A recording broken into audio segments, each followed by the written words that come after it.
Welcome everyone to Meltzer Lippe Briefly Speaking. I am David Heymann, the managing partner at Meltzer Lippe Goldstein and Brightstone LLP, a full-service law firm with offices in Long Island, New York City, and South Florida. As always with our podcast, our goal is to just briefly discuss a legal topic. It is not intended to be, nor should it be taken as, legal advice. The only thing that you should do after watching this is click the like button on whatever viewing service you're using and to reach out to your Meltzer Lippe attorney for more advice. With that being said, joining me today is Andrew Barron. He is a partner. Hello, Andrew. Andrew's a partner in our private wealth and trust and estates groups. So, Andrew, we're going to be talking today about primarily New York State residents who decide, you know what, I don't want to be a resident in New York anymore. I go to Florida half the year, like the birds fly south. I fly south for the year. I want to become a Florida resident. I'm assuming they're not just doing it for the warm weather. That would be correct. And thank you for having me. I'm happy to be here to talk tax. Not only tax, but one of my favorite topics, residency and tax residency. Right. I think it's no big secret that most people are, quote unquote, moving to Florida or another state with no state income tax for tax reasons. They're tired of paying high taxes here in New York or California. Wait, you're suggesting that New York has high taxes? I don't know if it's debatable. If the tax rates in New York and California compared to the rest of the other 48 states are some of the highest in the country. I will just, for the record, say the other states, there are 7 or 8 states that don't have state income tax. They are the less popular: Alaska, New Hampshire, South Dakota, Tennessee, Wyoming, and Washington. I would say the most popular non-tax states being Florida, Nevada, and Texas. I think it's no secret that most people, when they're saying, "Oh, I'm changing," there are some people who legitimately are, moving, but I would say most of our clients come in with inquiries to change residency because they're trying to save some money on taxes. Understood. So how does one go about doing it? Is it as simple as, I'm just going to hang out in Florida or Nevada or Texas for, half the year plus a day and I'm good? Great question. I would say that is the most common misconception is, I would say I get 2 types of inquiries. One is the snowbird. I already own a house in Florida. I've lived in New York all my life. I own a house in Florida. And I'm going to just, change my residency to Florida and spend a year and a half a year and a day down in Florida, and I'll change my residency.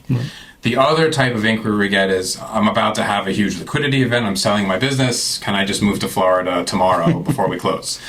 2 different scenarios, but kind of the same concept being misunderstood. That being, it takes a lot more than just spending 183 days and a day in Florida or the other state you're moving to. You have to actually prove, you have to be able to prove convincingly that you have abandoned your lifelong home here in New York. You've abandoned New York and you've set up a new life, not just a house, a new life down in Florida. So a lot of jokes I could say right now, but I'm not going to. So the more connections you keep with New York State, the harder it is to actually prove. I don't think people really grasp the concept of how difficult it is to prove that you've changed your life. Right, but most people that I know don't just pick up and say, okay, I'm selling everything I have in New York. I'm moving to Florida, Texas, what have you, and I'm going to forget all my friends, et cetera. No, you're not saying you have to do that. I hope you don't have to do that. Can you still root for your sports team? I mean, you better be able to. But, in South Florida, they don't root for the Dolphins anyway, so you can root for whoever. Just joking for all you Dolphins fans. So I assume it's not, you don't have to go to that great extent, correct? So I will share with you the secret sauce here. Okay. What are the 5 there are 5 primary factors that the state is looking to that they examine and analyze whether someone is actually moved. It's a real home is where the heart is test. So they look at your homes. Where do you own your homes? I own a home in New York. I own a home in Florida. Okay, how big is the home in New York? How big is the home in Florida? What kind of access do you have to your home in New York? Do you rent it out? Are your kids living there? Do you have unmitigated access to your home? Okay. Are you trying to actively sell your home? Those are some of the things they look at in terms of where your homes are. They're also going to look at time. How much time do you spend in one location versus the other? And not just time spent. What's your community involvement in that location? Where's your social life? Where are you a member of a social club, a country club? Where are you a member of a religious organization? Okay. Where are you doing charitable fundraising or working for charitable organizations? Where do those activities happen more in Texas, Nevada, or they happen more in New York? So time, I'd say, very important to actually move your social life. Where are your friends? Where are you breaking bread? Not to say you can't have any connections to people who still live in New York, but you have to be able to show that more of these things are happening in the time that you spend in Florida. So I can still have my house in New York and have a house in Florida. I can still belong to, a country club or what have you, a golf club, tennis club, pickleball club up here in New York, but also down in Florida because I'm spending, let's say, October 1st through June 30th down in Florida and coming up here for this summer. You can retain those connections, but again, just keep in mind, the more connections you have with New York, just the harder it is to prove that you really left. So I can get rid of all my New York friends. So you can get rid of all your New York friends. That's pretty easy for me, but yeah. And maybe they'll be sad, but I doubt it. But they can come. They can come to you. Okay, great. The other important factor so we have home and time. That's two.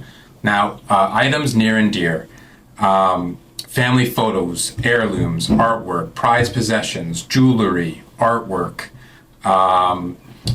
pets. Where do you keep your dog? I would say if you have moved to Florida and you moved your dog with you to Florida, you have a really good fact in your corner, because that really is something that shows I'm leaving New York because I moved my dog. With that, for whatever reason, I know the state weighs that factor very heavily. And you want to be able to show that you actually moved these things with you to Florida. If you're just putting, and I say Florida, but any other state, if you're just putting these things in your car or in the U-Haul truck and leaving, you don't have proof that you actually transferred them or moved them. You need to ship them. Get a shipping receipt. Have the shipping the shipping invoice insured, so it itemizes. This is what was in here. Well, we're not going to ship our dog, obviously. Well, I mean, there's a business for everything these days. Yes, that's true. Maybe there's like some pet friendly shipping company. There we go. Pampers your dog for the whole. They're watching Bluey the whole way down. New career. Business idea. So items near and dear, and then the fourth factor would be business interests. Do you still maintain? Are you involved in a company or other business interests that's still operating in New York? I think that's obviously you do see a lot of retired people looking to retire and sell their business and then move to another state.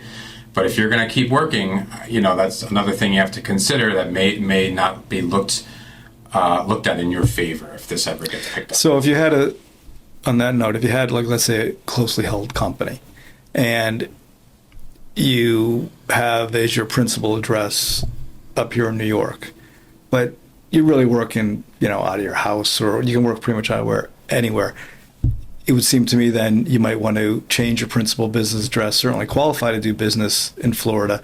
Again, we're assuming Florida, and change your principal business address to Florida in that regard. I think that'd be a very prudent thing to do. Okay. If you're going to you can still do business in New York, but you should do whatever you can to say you moved your business with you to Florida. Gotcha. And now you're just you have some sales in New York, and that's about it. Got it. Whatever you can do to minimize the connection would go a long way. Great. And then the last factor, and this applies to people who have younger children, where your family is located. And by family, I mean minor children. So Someone who's middle aged still has kids who are under age 18. If their kids are in Florida or go to school in Florida, that's obviously gonna point in the direction of, oh, you moved your kids. You probably really did intend to leave New York and reestablish in Florida or Texas, wherever you left. Got it. And then this is also like there's a whole host of secondary factors that the government doesn't really care about, but a lot of advisors will tell you are important to do.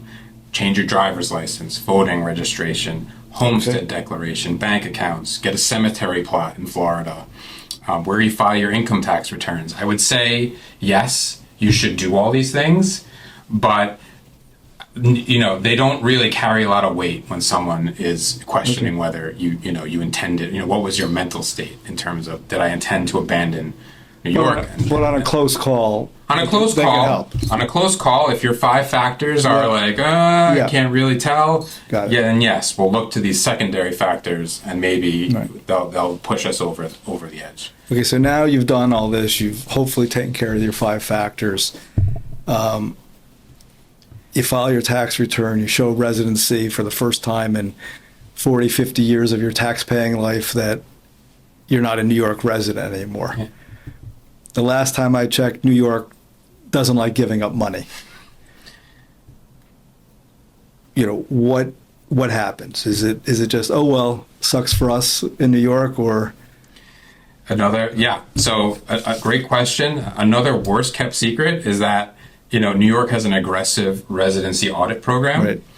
They call this erosion of the tax base. You may hear all the talking heads, get into these points oh, they're raising taxes in New York. It's just going to force all the wealthy people to go to other states.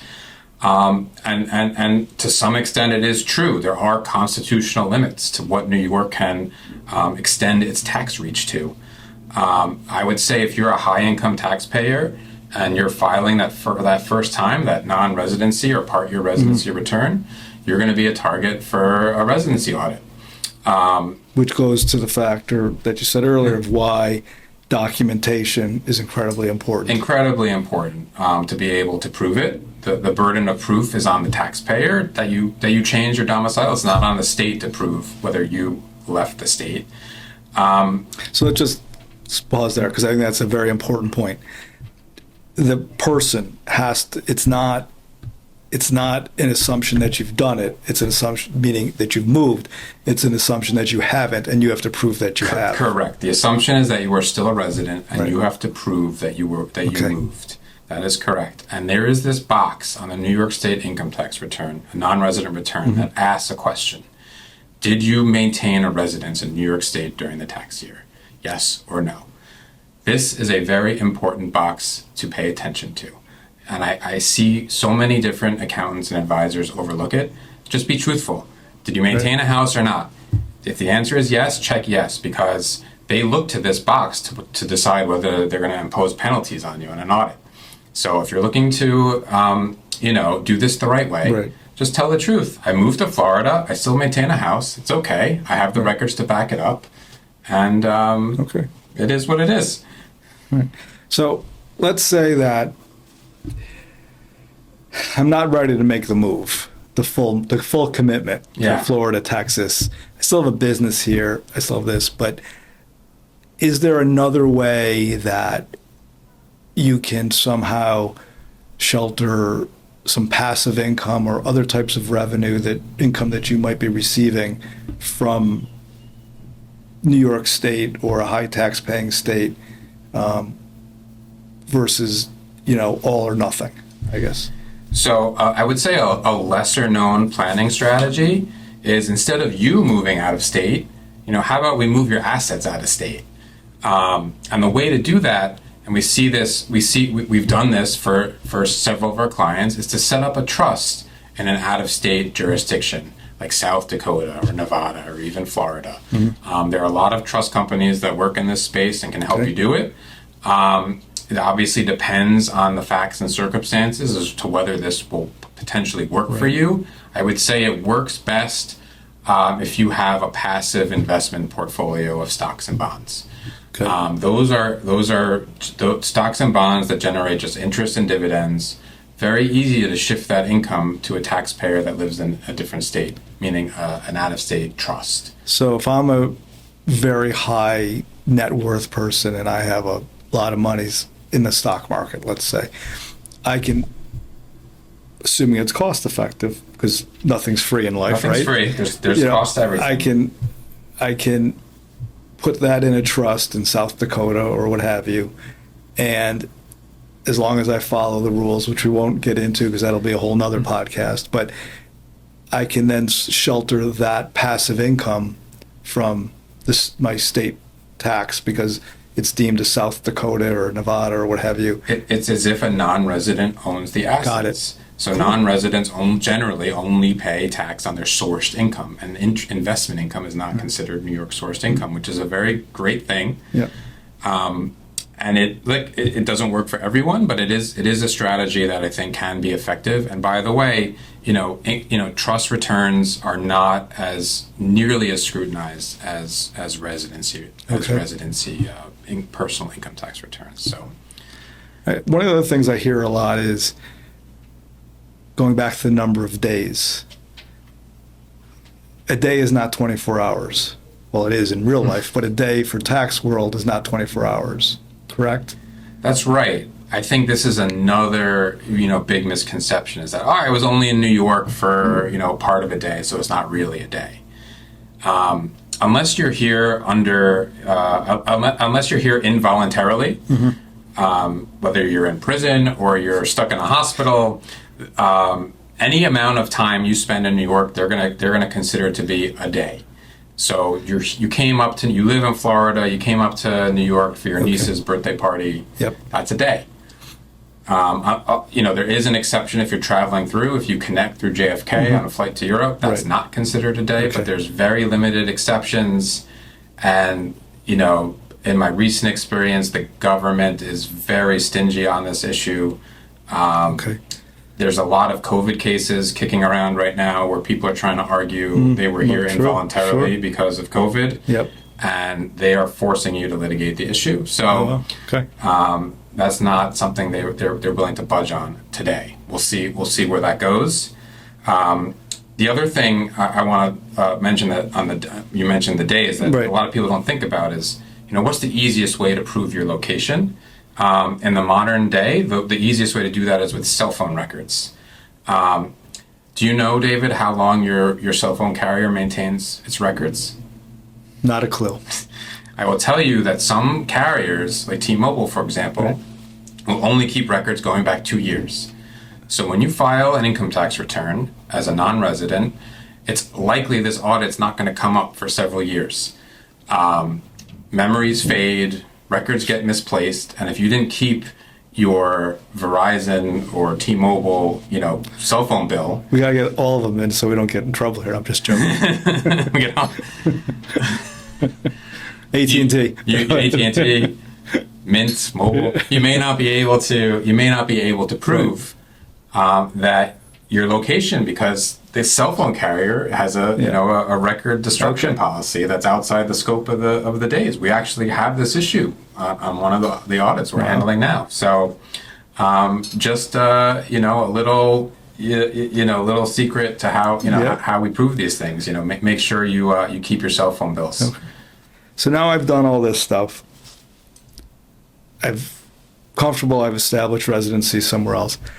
Is there anything do I need to update my estate planning documents or anything of that nature? You mentioned driver's licenses there. Yeah. Yes, maybe, no. Can't hurt. But what about other things that I should be aware of? As an estate planner, I do really appreciate this question. The answer is you should not have to update your estate planning documents if you have a carefully constructed estate plan. I know. We generally try to consider and accommodate that a client in our drafting that a client will move out of state to another state within the U.S. So wherever the client moves, the documents should adjust. Again, the fact that a will or a trust says I declare that I'm a resident of New York or a resident of Florida, that's one of those secondary factors. It's not really determinative of anything. So as long as they're not moving. Let me just stop you there. Sorry to interrupt. But if I've said I'm a resident of Florida in 2025 and I do my will in 2025, I would want my will. If you're say, if you're yes. updating your documents, Yeah. definitely yes. Right. There's no Yes. harm in declaring your Right. domicile. Don't say I'm a resident of New York in the same year you're declaring Correct. that you're not a New York resident. Correct. And also some of these states, like Texas, for example, are Yep. community property states. New York's a common law state. So there may be some actual legal reasons why you might want to update your documents or Okay. relook at your estate plan when Okay. you move. Right. But a well-drafted estate plan should work. adjust as long Okay. as you're not leaving the U.S. So it's not crucial, but it can't hurt. Can't hurt. Right. All right. So any final tips or items someone looking to change residency should, be aware of? So I would just mention that if you are still working and you move out of state, that any days you spend working in New York are technically subject to a wage allocation. Like if New York can't get you on residency and you feel good about your 5 factors, any days you spend in working in New York technically are taxable as a day spent working in New York, and you have to pay tax proportionally on the income you earn that day. Also known as the jock tax. A lot of professional athletes, have to deal with this issue. So just keep that in the back of your mind if you are coming back to New York on business. All right, great. So look, I want to thank you so much for your insight. There's a lot that Andrew said. I don't remember all of it. I'm sure other people listening don't. That's why it's important. If this is of interest to you, you should consult, educated professionals like Andrew in this area. I want to thank everybody for joining us and watching and listening. And remember, if you like it, to click the like button. Visit our website at meltzerlippe.com to find out more about the firm. Have a great day and go Bills.